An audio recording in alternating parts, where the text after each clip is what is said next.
Izuku Midoriya is born into a world full of quirks, or well, superpowers, or something along those lines. But he was born, and at the age of 4, he would actually, or eventually at the age of 4, he would learn that he doesn't even have a quirk. And this would make him really, really upset. I mean, he straight up can't be the hero he wants to be. He can't be the hero that he believes he could be if he had a quirk in the first place. So he would go throughout the rest of his life from, 5, 6, 7 years old as he progresses, as just, he's really sad. He wants to find ways to become a hero, but he can't. He can't figure it out. He doesn't know what to do. He has no idea what he should do in terms of becoming the hero he wants to be. And this would eventually lead him to one day that will change his life forever, or would change his life forever. And that is a trip with his mother on a bit of a kind of like a cruise ship. And as they're on this trip, he's having a good time, enjoying himself away from kind of this kind of world of quirks and all these people, believing, oh yeah, I'm gonna be this, I'm gonna be that. So he gets a chance to really take his mind off of things, not worry about super things, and not really think about various different things that could or may happen in the near future. And all he can think about now is just this enjoyment, this time with his family or with his mother, and this time to relax, have a good time, and take a load off. And as this is happening, as all this happening, he'd be standing by the edge of the boat, or the edge of the ship, or the cruise ship. He'd be looking over, admiring the view, but out of nowhere, a random kid on accident would even push him overboard. Everybody would panic, looking for him, trying to get him help, throwing stuff overboard to try to get him to safety, but they wouldn't know where he went. They would lose him, and they don't know anything that happened. They don't even know where he went, what happened to him, or what's going on. And Inko is in distress, saying that they need to save her little boy. They need to do something. But luckily enough, Izuku would be saved, but not by your typical hero, not by your typical anything. It's actually a turtle. Interesting. A turtle would save Izuku, taking him to an island nearby and putting him down. And when Izuku would wake up, he would wake up laying down and sitting up to see that there's an old man that actually was there helping him get back to normal health. And this old man would introduce himself as Master Roshi. And this is shocking to Izuku. He doesn't know what's happening. He questions everything. And then Izuku asks, is he a martial artist? Does he know how martial arts and stuff like that? And then a turtle will come out of nowhere and say that Master Roshi is the greatest martial artist this world has ever seen. And Izuku would be like, did that turtle just effing talk? Like, what the hell just happened? In which, of course, Master Roshi would do some explaining about who he is, what's going on, and kind of what he is as well. And he tells him that it's about that time to try to get him home, but Izuku waves his hands and says, if he's the greatest martial artist to ever live, if he's someone like that, can he help him become a hero? Master Roshi looks at him and he just shakes his head. He would ask him, why would he want to have his training if he probably has a quirk like everyone else? He has powers, right? In which Izuku tells him that he doesn't. He doesn't have anything. He feels useless, and he gets told that he's useless all the time. In which Izuku, well, he says this and he seems extremely sad, and Master Roshi tells the kid, you know what? Alright, I'll train you then. And he tells him that he will train him and they will be in touch, and they will get, he'll give him a couple things that he needs to definitely do, but they will meet back here to train very soon. And he'll go get him and tells him not to worry, that he'll know where he is, and that he'll figure it out, right? Like he basically tells Turtle to tell him where he dropped him off, and wherever he drops him off, basically to meet him back there. In which Izuku, well, he gets basically taken back from by Turtle, and he heads home, and eventually he would arrive back home, and his mother would be ecstatic to see him. They would be happy. They would have thought that he might have died during that, but now that he's back, she is super excited. But he explains what happened, who he saw, who he met, and this is when she realizes that thanks are definitely in order, and she definitely needs to say thank you to that old man. But Izuku's like, I don't know if that's the best idea, because, well, it seems like Master Roshi's a bit of a creep. You could say to an extent, right? He's a bit of a creepy fellow, and he has a tendency of, well, looking at women, you could say, right? And Izuku kind of is like, Mom, I don't know if that's the best idea, but he did tell me that he can train me. He can train me to be a hero and train me to get stronger. In which Inko says that they'll figure out a way to do so, and eventually they would head back to that same spot day after day, and eventually, well, Master Roshi would show up, and Master Roshi would take the kid back to the island to train him as much as possible. Now, for starters, the training, before it actually happens, Master Roshi wants to determine the abilities of his student, or in this fact, Izuku Midoriya. So he wants to determine what level of training would be suited for them, so he has him do kind of various different things, right? Various different kind of fundamental training, from kind of just a speed test, how fast can you run, and then other various things along those lines. And he begins to, even after a bit of a speed test, and after he shows how fast he is, being, let's be honest, not that fast, Master Roshi shows that he is very fast and explains the idea or the principle of the Kame style. And as he's explaining this, he basically brings up the idea of overcoming the human wall. And he tells them that eventually he will be able to break through that wall itself, giving him kind of that push forward and that chance to really do something better than you can imagine. And the first thing he has him do is actually go up to try and basically find this rock that he throws up on a nearby area, you could say. Not too far from the island. It's just another kind of place and another island with another kind of tall-ish hill/mountain. And he basically says until you can find the rock, you can't have dinner. And that is just one aspect of the training. And after some time, he finally comes back down, eats food with Master Roshi. And frankly, they have quite a bit of training to get into. Like, quite a bit to really do. And at the end of the day, there's a lot of things to do. And there's a lot of things to train with, and Izuku is in for a long ride. I mean, from the idea of him actually having to carry a 50-pound turtle shell on his back to add resistance to his training in general, and eventually kind of learning these advanced techniques, it all kind of comes together to really become even better.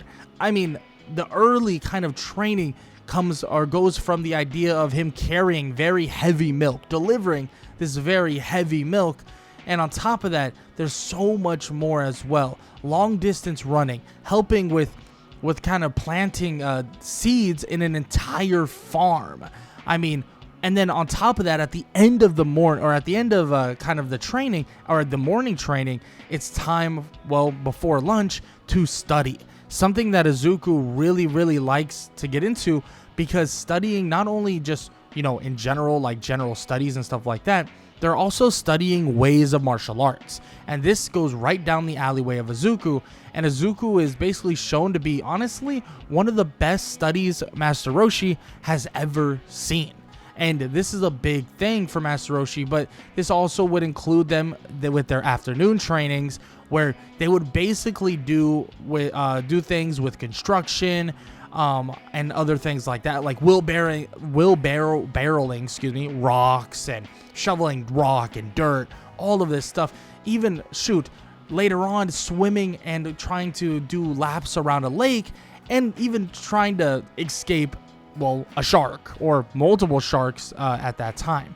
And all of this is accumulating into peak training. I mean, even the final part of the training day, just one day, by the way, involves kind of being tethered to a tree with a beehive suspended, and the goal is to basically dodge these angry bees. And every single aspect, every single thing, every little bit has to be done every single day. And he does this on a daily basis. They even move him to kind of start doing homeschooling, where he is schooled by Master Roshi so that he can continue on with his studies, and frankly gets ahead on his studies quite a bit. Master Roshi being a wealth of knowledge, it helps him massively with getting ahead of the curve in terms of studies, in terms of skills, and in terms of just raw strength. But all of this is accumulating. All of this is for a reason, because Master Roshi is also teaching him, or teaching them, the ability to utilize ki. Now, in terms of, well, flying, that's not something that he necessarily is going to teach them, at least not really ever, right? He can't even really fly himself. But there is something else that does allow him to fly, or allow some people to fly. And it really depends on who you are as a person. And Master Roshi would call it, and would say, oh, nimbus, and he would show up. Nimbus, a cloud would show up, a kind of yellowish cloud, and he would say that yes, he could try to teach them how to fly utilizing, or try to teach him, or Izuku, how to fly utilizing the principles of ki. But in all honesty, trying to figure that out is very difficult. But utilizing ki within oneself already gives you a boost in strength, a boost in power, and a boost in ability. But the real way that he can fly is if he's pure of heart and he can fly on the nimbus cloud. Izuku would ask if, or how he would know if he's pure of heart. What if he's not?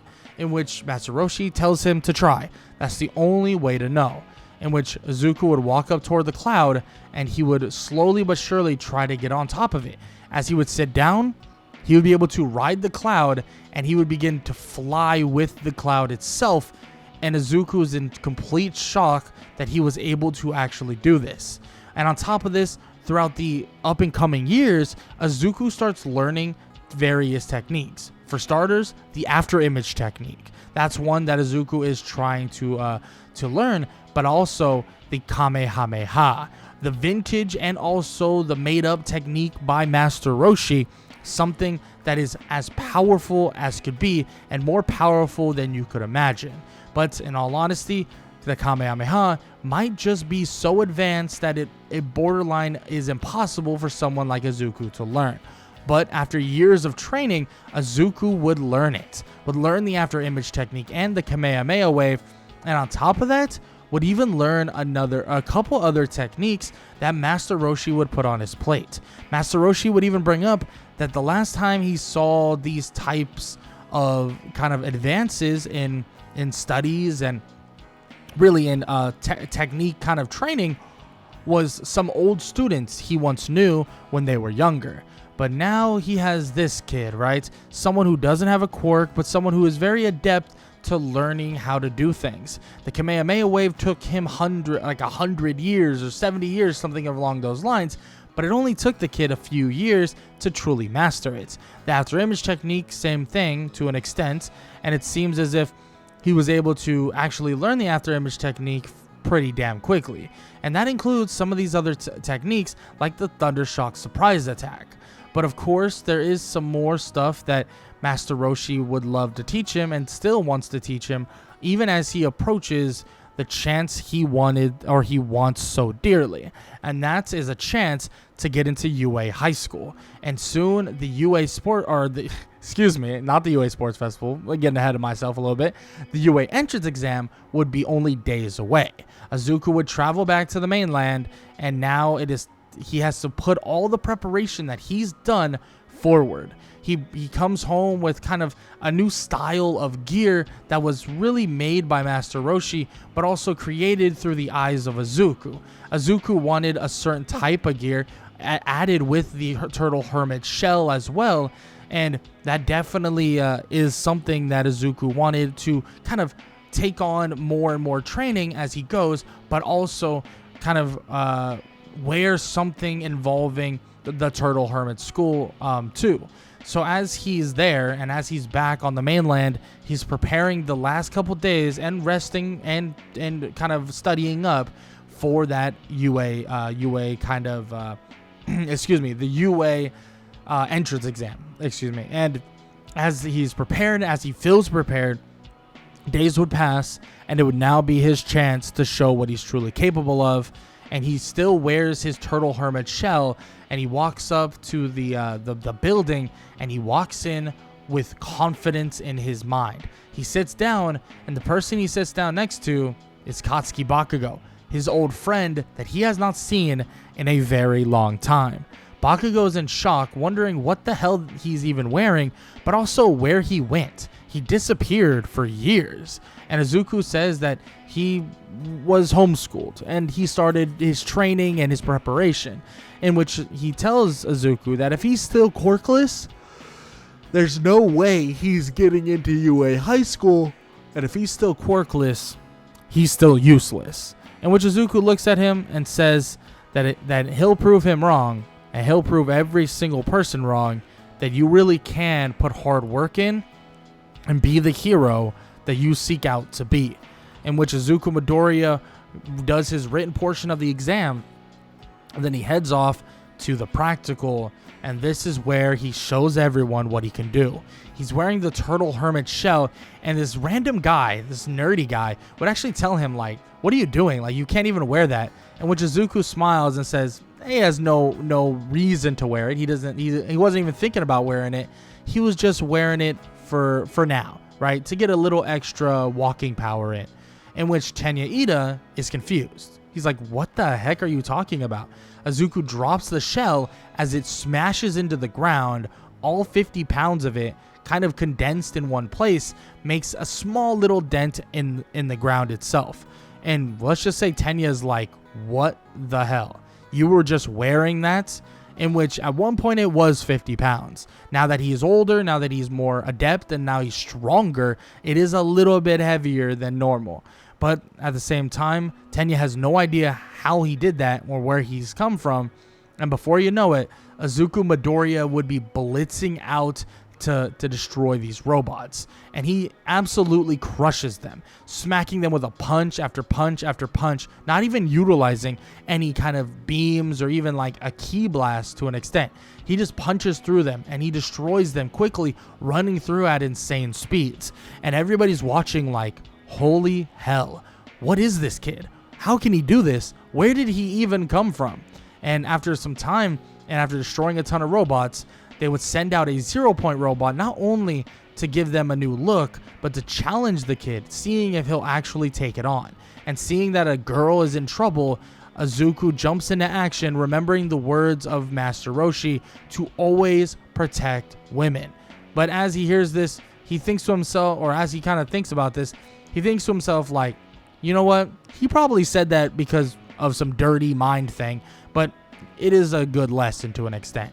He jumps in front of Ochako and he begins to cup his hands and he begins to charge up his Kamehameha wave. Charging it up, and with one final ha, would send a beam toward, a giant blue beam straight toward the robot, absolutely pushing and destroying it in one singular blow. He would then remove all the rubble and pick up the girl as he would carry her over to safety and put her down to get helped by Recovery Girl. And before you know it, Izuku Midoriya would be gone as the sirens would blare, and as the kind of session was over, or the kind of entrance exam was over, he'd be gone before anyone could even stop him, before anyone could talk to him, before even the girl could even say a word to him.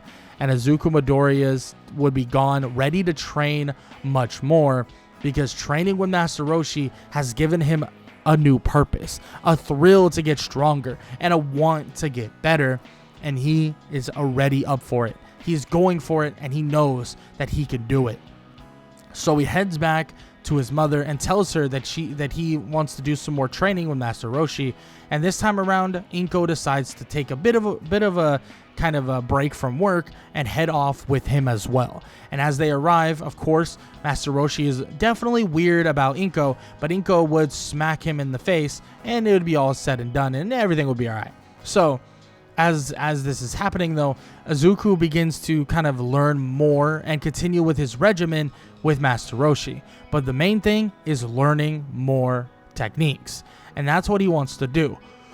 Learning more techniques and hopefully learning how to fly. Which Master Roshi tells him, like, dude, I can teach you how to fly, but you have the flying nimbus, so at least that's good enough. Let's focus on these other techniques first, and then we might be able to get to that eventually. But he tells him to be creative. Get creative. Because that's what a martial artist's greatest weapon is his creativity. In which Izuku nods his head and they begin training with a new technique. A technique that Master Roshi tells him is only for dire moments. Extremely dire moments. And even tells him that it will take a lot out of him. No matter what. He might be strong. Shoot. He might have already even eclipsed Master Roshi himself. But he tells him that it doesn't matter. That this takes a lot out of you no matter what. No matter what you're using it on and no matter what's happening, it will take a ton of energy out of you. In which, of course, Izuku hears him and over the course of 2 weeks would continue the training to learn that technique and eventually would head home and get the letter from All Might himself telling him that he made it into Class 1A, but he's not the number 1 student. He is a high-ranking student, though, being around the rank of 4. In which Izuku only really didn't get a higher score because he defended Ochako. Like, he could have racked up even more points quicker if he didn't have, well, for one, defend Ochako, which he did get some points from being, like, you know, the hero or rescue portion of it.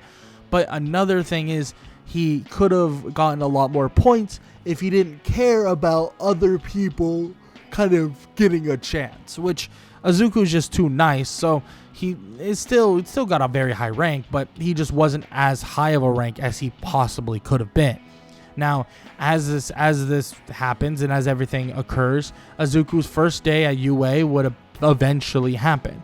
And that first day would be an exciting first day for Izuku Midoriya. Because at the end of the day, Izuku's dream is slowly but surely being fulfilled. He steps into that classroom, he sits down, and he realizes that Bakugo is here, and many others are as well. But more specifically, Bakugo's already talking all this trash and saying all this kind of stupid stuff to him, right? Just saying all this dumb stuff where he's yapping about this, and saying that he's useless and this and that and this and that. And Izuku's like, whatever, right? Like, I can't handle it. So this is when they head off to the Quirk assessment test.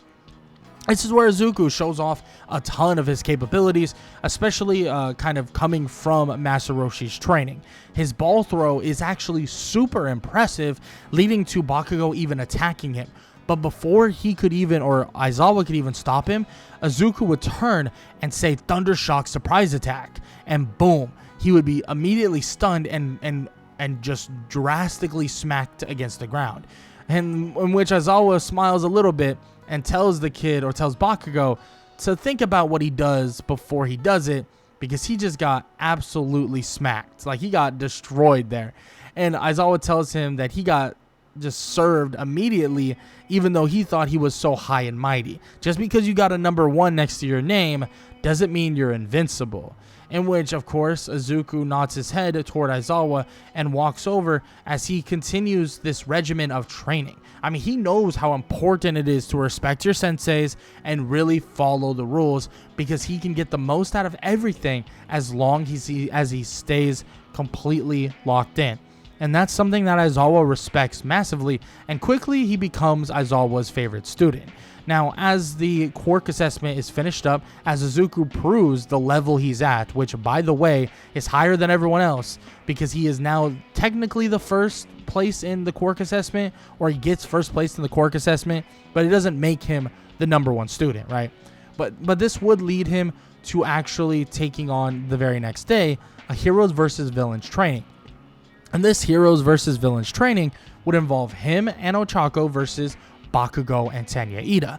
And this right here is a pretty damn amazing thing to watch, because when Bakugo goes charging at him, trying to take him down, Izuku would make quick work of him with his martial arts skill, slamming him against the ground, knocking him out, and tying him up with capture tape.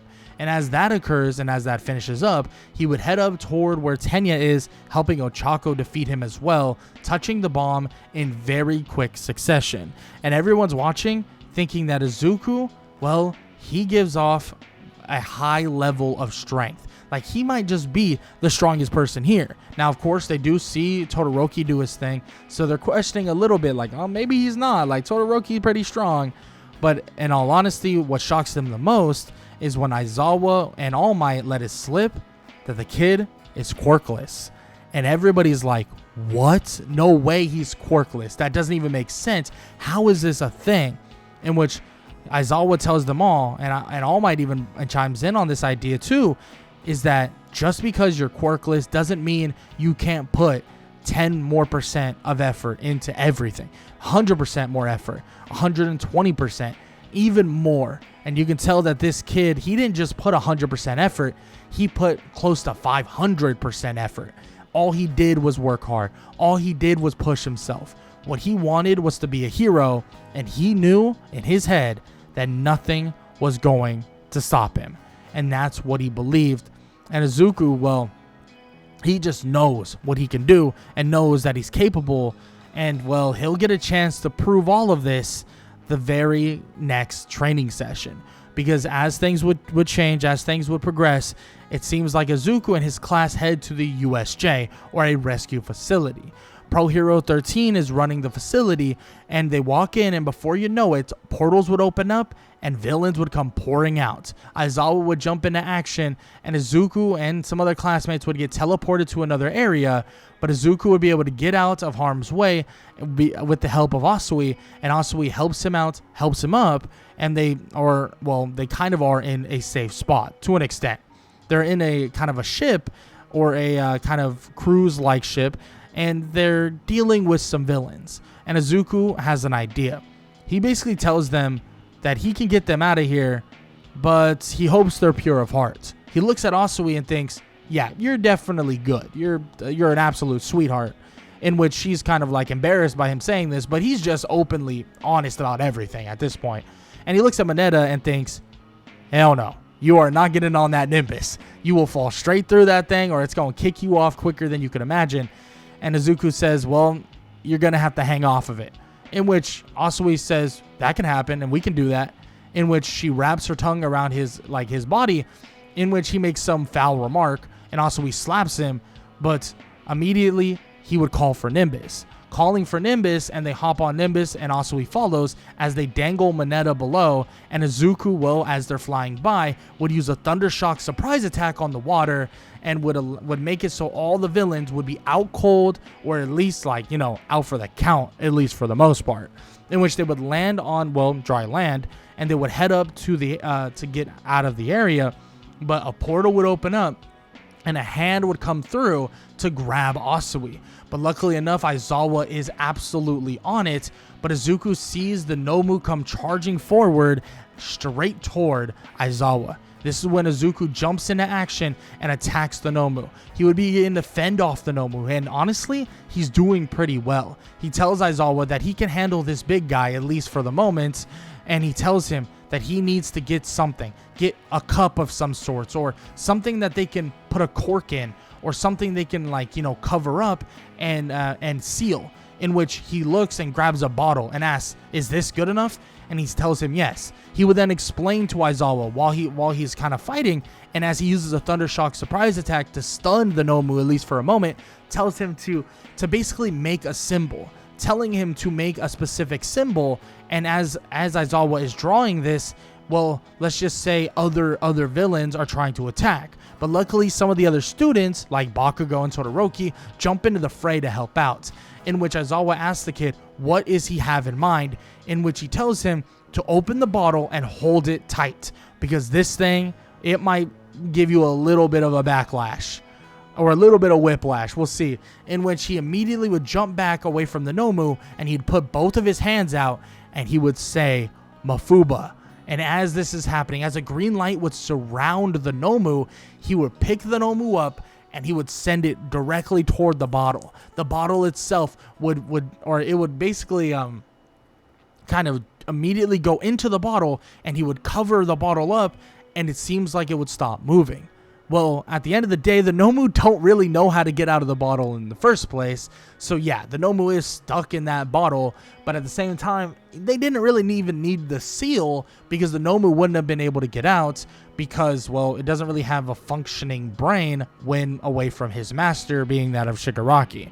And in doing this, it gives them an opportunity with one Thundershock surprise attack and some explosions from Bakugo to grant them an opening to take down Shigaraki and Kurogiri pretty damn quickly, in which all this would ensue. And Izuku, well, he would help with obviously the defeat of the Nomu, and as All Might arrives, Shigaraki's put on the ground, completely captured and cuffed up, and that includes Kurogiri, completely captured and stopped entirely, and all the other heroes would eventually arrive, and All Might, well, he wasn't even needed. It seems like Izuku was able to handle the situation with his countless years of training with the greatest martial artist alive, being that of Master Roshi. And Izuku seems to be more prepared than what everyone else could possibly even think of. But being prepared is one thing, but also there is something else coming up very soon, and that includes the UA Sports Festival, a time where Master Roshi, well, he's happy to come out and watch his student kill it on every single aspect, and obviously take as much credit as he possibly can. Now, as he's there, and as he's watching, and as he's excited, he cheers on Izuku and all this other stuff, and Izuku even waves to him and waves to his mother. And as all this is happening, the first event is announced, and Master Roshi sees Midnight, and he begins to absolutely bleed from the nose like crazy. Now, with all that said, though, she would announce the first event, and that would be the obstacle course race. And of course, he's not allowed to use Nimbus, but he still is very quick, very fast, and has all the acrobatic ability to get in and out of every single aspect. In which Master Roshi's thinking, maybe I should have taught him how to fly, or at least tried to, because this would have been a lot easier. But still, Izuku's able to run through the entirety of the obstacle course race with very, very little trouble. And as all that is kind of happening and everything that's going on, he easily is the one that gets, well, first place. Now, this does put a target on his back, but frankly, people know how good he is at fighting and almost every single aspect. So really, there's quite a few people that want to be involved with his team. That actually includes someone from Class 1B by the name of Kendo.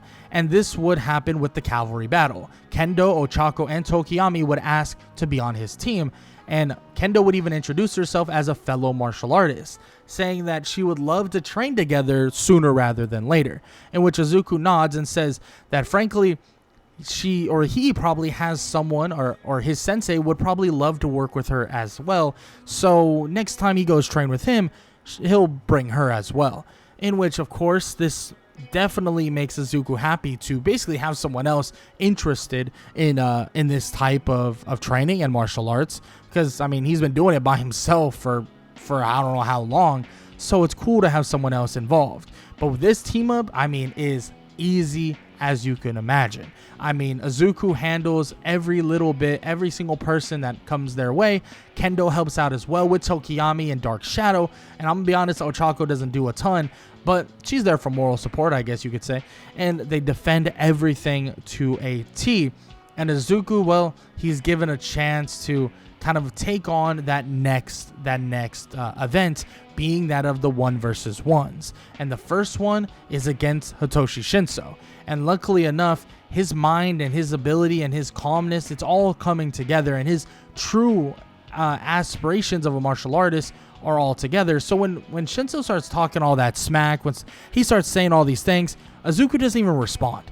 He eliminates him quicker than you'd think, and he tells him after the fact that he knows what he can do. He knows his quirk, he knows what he's capable of, and he tells him again that he's been making sure to keep tabs on all the competition, to make sure that he's ready and prepared. And the next person he goes up against actually is Todoroki. And he tells Todoroki that this right here is going to be a spectacle that nobody here is going to want to miss. And their fight is pretty awesome, dodging ice blast after ice blast, and after glacier that he basically sends his way. After glacier, Izuku sees him slowing down, and he asks him, why not use your fire side? It'll counterbalance what's going on, blah, blah, blah. In which, of course, he ignores him. He basically ignores him for a while until it's basically like over. Like, you got no chance. He has no chance anymore. And Izuku tells him one last time to use it. Use the fire side. Show me your entire power. Show me everything. But Todoroki says that that's not his quirk and that it's his father's, and he wants to prove that he's blah, blah, blah. He's different and this and that. In which Izuku eventually says, like, that is your power. That is your strength. That is your quirk. And this eventually awakens the fire power within Todoroki, and with a blast of fire and ice at the same time versus Izuku's Kamehameha or Kamehameha wave, well, it is a spectacle. They clash, but the beam goes through and it knocks out Todoroki enough to where he doesn't get really hurt, but Izuku definitely gives it his all, and it shows the entirety of the way that he could do it. And this leads him to taking on Tenya Ida, and this fight is really nothing to write home about, and that would even include the final fight where he would take on Katsuki Bakugo, where again he would show Bakugo that he is levels above him and that there's no touching him, at least right now, and that his technique, his skills are just too good, and finding openings in his own technique is just way harder than Bakugo ever could imagine. Defeating him and standing tall as the one who won the UA Sports Festival and what a lot of people look at as the number one student now. Now, he's not technically the number one student, but a lot of people are going to look at it like that, and they see him as that number one student. This would get him a ton of offers. We're talking offer after offer after offer, but honestly, he doesn't really want any of these. It sounds weird, it sounds odd, but he wants something that will allow him to train better, get better, be stronger, and he flips through all of them, and eventually he sees something. He sees one. Mirko, the rabbit hero. He thinks this is perfect, like absolutely perfect. He can learn more martial arts, more kind of fighting skills, and all this stuff. And, well, he would be definitely right.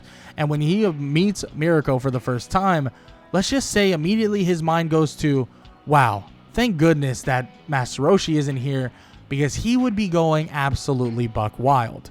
And he thinks that maybe Master Roshi needs to learn a little bit of respect himself and a little bit of restraint. Shoot, he might be the best martial artist in the universe if he got that side of him under control. Now, with all that said, though, he would begin training with Mirko. Like, all they would do is fight. Fight, train. And this is what Izuku is accustomed to. He's always been accustomed to this. All he's done his entire life now, for the most part, ever since he learned that he didn't have a quirk, basically, is train, is get stronger, is preparation. And he would do all this, and he would do it with a wide smile. He'd be excited, happy. Every aspect of him, he wants to train. He wants to get stronger. He wants to prove everyone wrong, and he wants to prove that having no quirk doesn't mean you can't be a hero, and doesn't mean you can't be better than those with a quirk.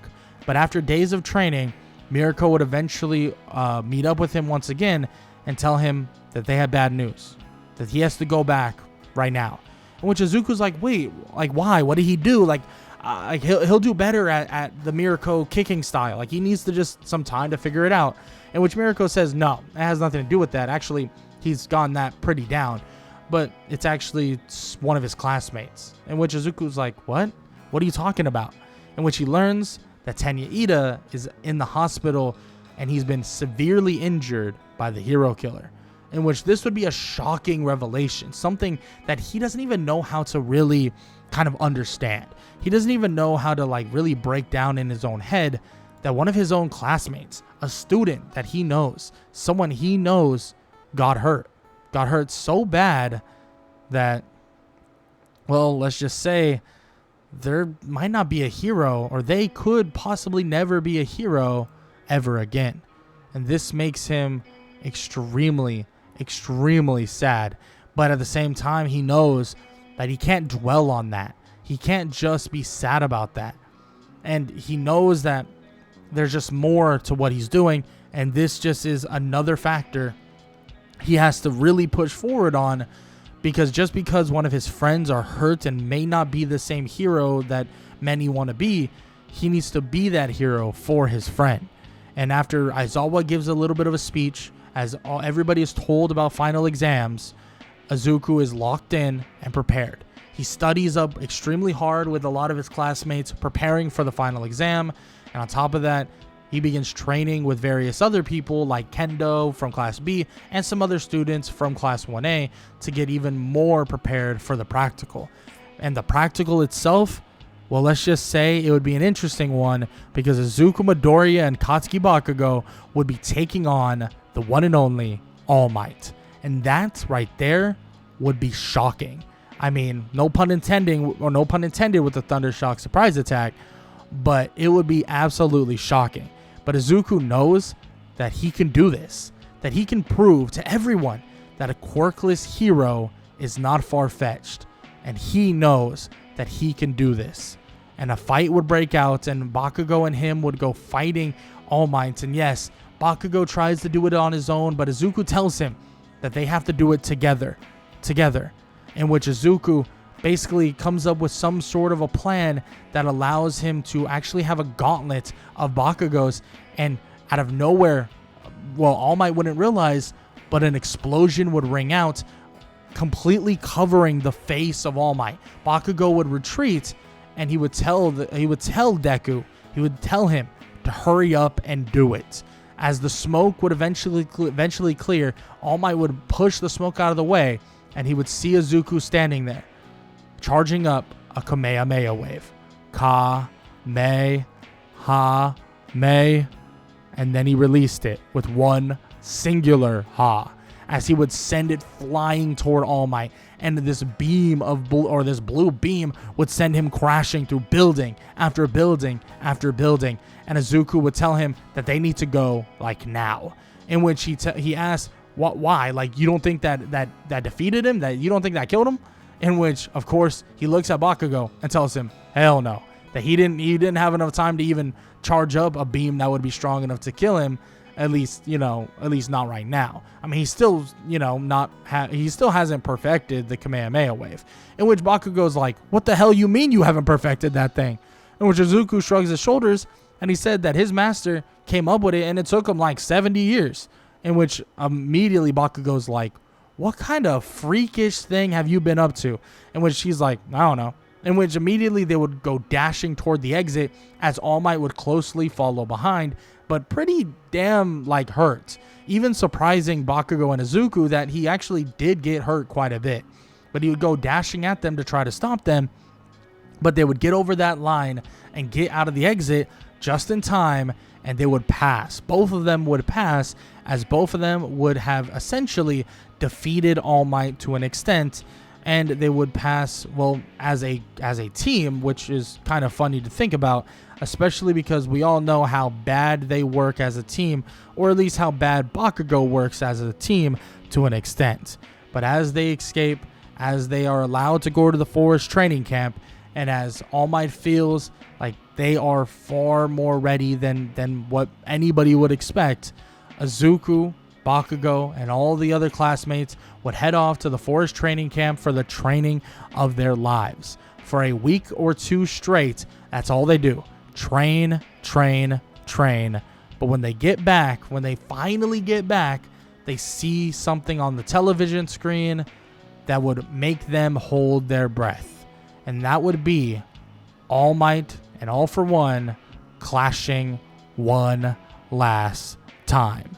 And the fight is a spectacle, but All Might, with one last swoop, one last punch and one last United States of Smash, would defeat him and would raise his fist and point toward the cameras, telling the viewer that you are next. In which everybody would cheer, and it seems like the end of an era of League of Villains, or the villains in general, seems to be coming to an end. But there's always more villains around the corner, and always more villains to deal with. But Izuku Midoriya and Class 1A, well, they have the potential to handle it all. But on top of that, they have their own views and training to get into, because yes, they're going to be working on their super moves, but they will also be headed off to deal with their provisional hero license exam to see if they can truly become a part-time hero.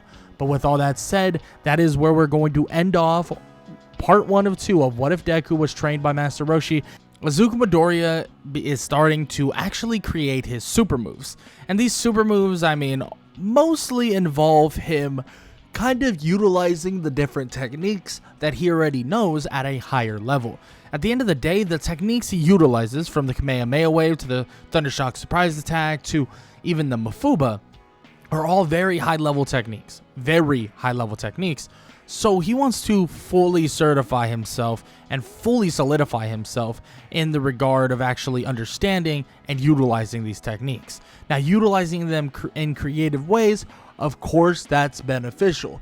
And it's something that Izuku wants to also keep up with, is the ability to utilize the Mafuba without absolutely making yourself feel like complete and utter, well, trash, and basically getting rid of your entirety of your stamina and all of the above. He feels like that one kind of ability and that one technique will be very useful in the near future. Now, he does start kind of bringing these little bottles with him, with the kind of insignia, or like, you know, the writing that needs to be there to seal the person away. So he makes sure to carry those alongside him for a while now. Now, with that said, it's not like he'll need it necessarily in the Provisional Hero License exam coming up very, very soon, in which they are going to get into very, very, very quickly. But he kind of holds off on bringing those to that location. But he does prepare himself in other ways, believing that a lot of the other techniques he can truly utilize will be heavily beneficial. Now, as they head into the Provisional Hero License exam, he does learn that it seems like a lot of these students, a lot of these other people that they're competing with, actually have a pretty big leg up. Not necessarily a leg up on them specifically, but a leg up in the regard of they actually know a lot. Like, they know quite a bit in terms of what these people are capable of. And that would include Izuku Midoriya. But the thing is, just because you know what they're going to do and what they can do, doesn't mean you can stop it. And that's the reality of it. Izuku Midoriya cannot be stopped, at least to an extent of how good he is at martial arts, how effective he is at doing certain things. Izuku's not going to just be stopped so easily. He's not going to be defeated so easily.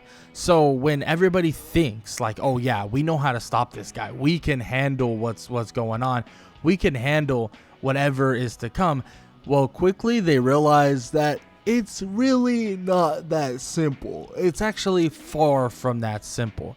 They think like, oh yeah, we can easily defeat this guy. Like, this should be no problem. This should be easy as pie, right? And they go in, they try to defeat him quickly, and even they all try to jump Class 1A. But once Izuku latches on a Thundershock Surprise Attack, it begins to spread to the other students that are there, shocking all of them, stunning them so long that it allows them to easily eliminate multiple of them, and allows Izuku and a ton of his classmates to pass in a matter of just minutes. And this right here would shock everybody. Even Miss Joke, who is watching currently, is in shock. Like, she is like, what did I just watch? Like, seriously, like, how did that even just occur? How did that even just happen? I mean, there's no way that just happened, right? Like, how did he just handle exactly that? How did he just handle the kind of this immediately without even a sweat? It seems as if, like, it's just so it was so basic for Izuku to actually approach what was about to kind of occur, and that really is the case. Izuku was able to stun them and also handle whatever was coming his way quicker than what most people would be able to react to in the first place. And luckily enough, he was able to set up a bunch of his teammates so a lot of them would pass on to that next round, and they would prepare for that next round just talking about what they think is to come next. And they talk about various things that could potentially happen. One of them being obviously that it is a rescue portion, so it probably has something to do with saving people or stopping certain things from occurring, maybe broken buildings, maybe fires, stuff like that, in which, of course, this is everything that they're going to be thinking about. They're definitely going to be thinking about that specifically, because you got to be prepared for anything to come. So they're really ready for all of it. They're ready for whatever is going to happen. And once everything is beginning, right? Everything is actually beginning to occur. Izuku, his classmates, and everyone else is just excited to see what this event is all about. And they got it right. It is a rescue portion of the event. That rescue portion of the event is pretty much a straightforward kind of, you got to prepare for certain scenarios and prepare for certain things. And that's exactly what they are doing. They are preparing for every scenario that you could think of. They're preparing for kind of anything that could happen. And Izuku kind of just dashes around, and he even calls Nimbus to fly around and help save a bunch of people that really need help, right? And that's exactly what Izuku gets into, and that's exactly what Izuku's able to do. He's able to help out. He's able to kind of do his thing by helping out with saving a bunch of people and kind of all the above. Now, with all that said, though, and all that handled, Izuku kind of does his best overall with trying to kind of take down whatever they need to take down. And especially that would include villains that would eventually show up. Because once these villains would show up, these fake villains, of course, once these fake villains would show up, they would also be accompanied by Gang Orca. And that would be a pretty difficult task, but Izuku believes that he's up for it. So when Gang Orca comes basically tumbling in, with no regard, no fear of anybody's strength, Izuku steps up to the plate with a turtle shell on his back. And everyone's like, why the hell does he have a turtle shell on his back? But Izuku would then drop it off his back, and then he would basically face off with Gang Orca, and even Gang Orca is impressed. He tells him, or actually talks about the fact that he knows who he is, right? He's heard about him. He's heard that the kid is pretty impressive, and he's heard that his potential is pretty, you could say, high, and that the strength and all this, and he's very capable. And Izuku tells him that it's really enough of that talking. He would use Thundershock's surprise attack and immediately stun Gang Orca, especially because he is kind of like a fish creature or like a whale of some sort, or like, an orca. So it does affect him quite a bit. So when he's getting shocked, everybody's like, okay, this is our opening. This is our chance. And immediately, it's just basically Inasa and Todoroki jumping into the fray to try to take down Gang Orca, like shooting wind and fire. But of course, the wind and fire messes with each other, and it kind of just absolutely, gets sent back. And it's really messed up because they're really kind of effing up really this beautiful combo that could have actually done something great. But of course, they love to mess something up, and they love to really not do the proper helping in terms of actually helping Izuku and everything beyond that. And Izuku just thinks you gotta be kidding me. There's just no way that they really did this, right? There's no way that they actually screwed me over. And yeah, Izuku realizes quickly that his setup that he was literally setting up for them, they messed it up already. And Izuku drops the shocking, and he decides to fight Gang Orca head to head. And when he starts doing that, they start brawling face to face. It's obvious that Izuku actually has the leg up. And it seems like Izuku was even underrating the strength that he has. And he was thinking to himself, like, maybe I should have just took this into my own hands immediately. And he begins to drag Gang Orca, slamming him into the ground, throwing him over his shoulder, and absolutely beating him. Absolutely beating on him. And this is where it's just insanity, and everybody is breaking out and basically like watching this fight, and all these teachers and everybody around, every single person from Aizawa to Miss Joke and other various heroes and various teachers and faculty members that are watching are in shock. I mean, they're like, how is he able to do this? What is even going on? Like, seriously, what is going on? And it seems as if Izuku is just proving the entire time, the entire way, that he really is the next step up. And it's all from training from an old geezer that nobody even knew about, which is, to say the least, pretty damn shocking. And as Izuku continues to clash, continues to fight, and continues to drag Gang Orca through the ground, eventually the sirens would go off and he would be told that it's officially over, that nothing else can continue, or that is basically it is over for the for the provisional hero license exam. And everybody's cheering, everybody's happy, and all the above. And let's just say all these other heroes and all these other teachers are beyond impressed by Izuku Midoriya, believing that whatever he's capable of, whatever he can do, they might want to take it very, very seriously.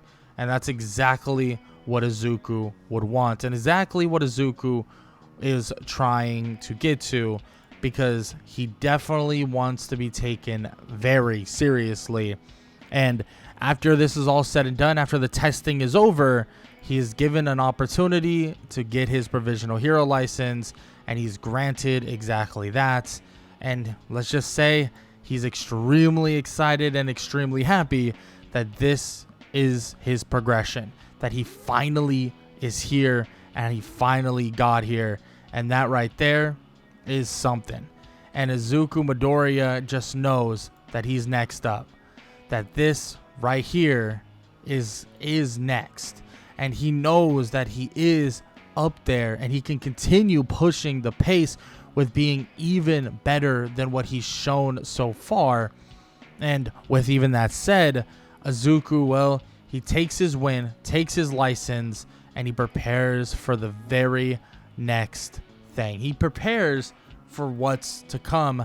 And what's to come, well, let's just say, is some very, very important things, because Izuku gets a chance to face off with someone by the name of Mirio Togata and go head to head with a powerhouse that is arguably going to be stronger than most pro heroes once he graduates. He goes head to head with him, and he proves where he's at in terms of skill level, so much so that Mirio tells him that Sir Naidai, yes, Sir Naidai, one of the top heroes in Japan, wants him to join them in their agency. And when Izuku finally meets Sir Naidai, he understands why this is the case. Izuku learns that Sir Naidai respects everything that Izuku comes from. The strength he has gotten, even though he is quirkless. The preparation that he's gone through to be the hero that he wants to be. That is very, very, very impressive. And he wants to make sure that Izuku knows that. But on top of that, he wants to show Izuku so much more. Show him that he can be so much better than he could possibly imagine, and that he can do so many things in terms of benefiting everyone around him more than you would think. And Izuku knows this to be the case, and he shakes Sir Naidai's hand to take on the offer. And Izuku continues through this kind of new agency now, learning, training with Mirio, and even going on patrols. But what he didn't know is that the very first patrol that he would go on, the very first chance he would get out onto the actual field, he would run into the exact person that, yes, they wanted to find, but also the exact person that many people out there would be terrified to run into. And that, well, is obviously the one and only Overhaul. And this Overhaul, this person is absolutely terrifying, bone chilling almost, with the face mask that looks like a crow of some sorts. He would really make Izuku feel some type of way, really make him feel like that there was something to be scared of, that there was something to fear, as he would just stand in front of him. But Izuku knew that they needed to do something, and he would go to grab something on his hip. He would go to grab something very specific, on his hip. And he would go to feel for it, and you'd realize it sits right there, and he would place it on the ground. He would tell Overhaul to calm down, that everything's going to be all right. They just wanted to make sure that the little girl was okay, and they wanted to make sure that, everything was going swell, right? He didn't want anything to go, too out of the ordinary or anything like that. And which, as he's saying this, as all of this is being said, well, Izuku is preparing for something that it seems like Mirko is starting to realize, grabbing Eri immediately, and he pulls her away and covers her with his body. Izuku would then put both hands out, and he would say it, Mafuba, as he would utilize the Mafuba, and he would trap Overhaul within a small container, corking it, and then putting the seal over it as well.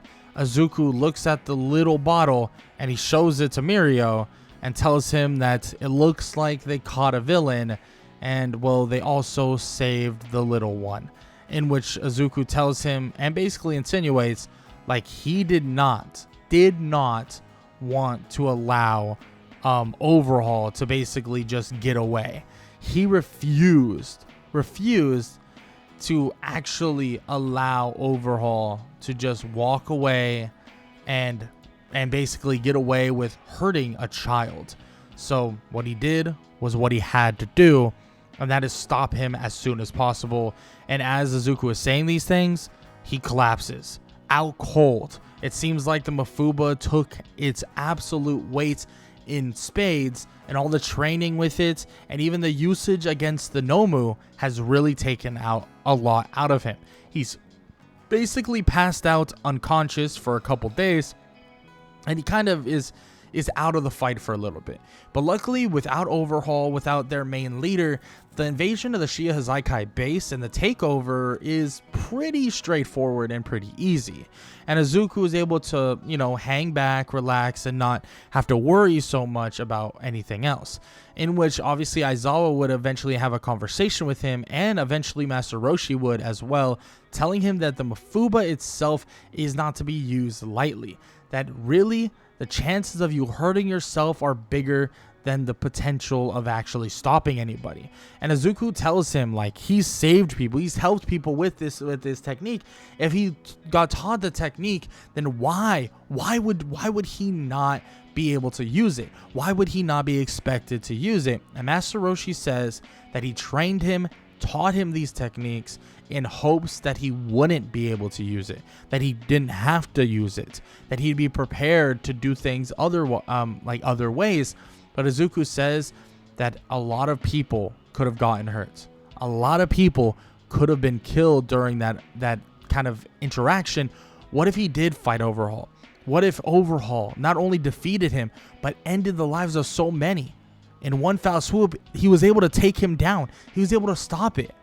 In which Master Roshi tells him that technique is still extremely oppressive on his body.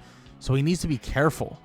Very careful, and to only use it in truly dear need, in absolute need.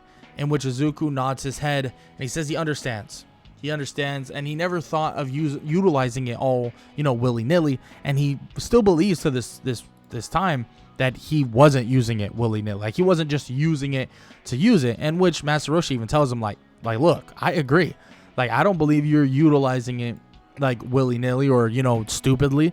I don't think you were at all. But still, you need to be careful. You need to be prepared, and you need to make sure that you don't get hurt, right? And that right there is very important. That right there is something to always remember, because you never know, right? You never know at the end of the day. And Izuku, well, he's good at listening, right? He's gonna listen to this constructive criticism. He's going to make sure that his ears are wide open for every word that Master Roshi says. I mean, he's not going to ignore it. He's not going to believe like, oh no, like I'll be fine, I can do this, I can do that. No, he's going to listen to him very, very closely, because that's the respect that he has for Master Roshi. And he takes some time off, gets some rest and stuff like that. He does have a chance to train with his own classmates and train with, various classmates in terms of, like Class 1B, Class 1A, and all of the above. And he even has a chance to fight against Class 1B, being that, well, he does have a team of his own classmates versus a team of Class 1B plus even Hotoshi Shinso. Now Izuku takes on Reiko, takes on Shota, takes on Monoma, takes on Yui, and also obviously Shinso.